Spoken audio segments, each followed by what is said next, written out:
काय ते आदू पिझ्झा. कोण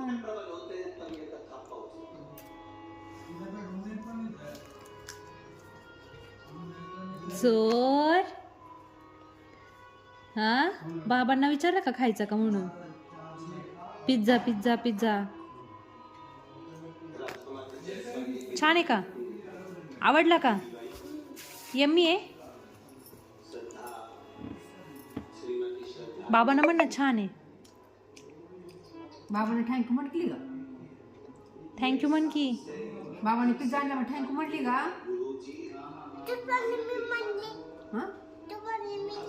मी म्हणणार आहे बाबांना तू म्हणली का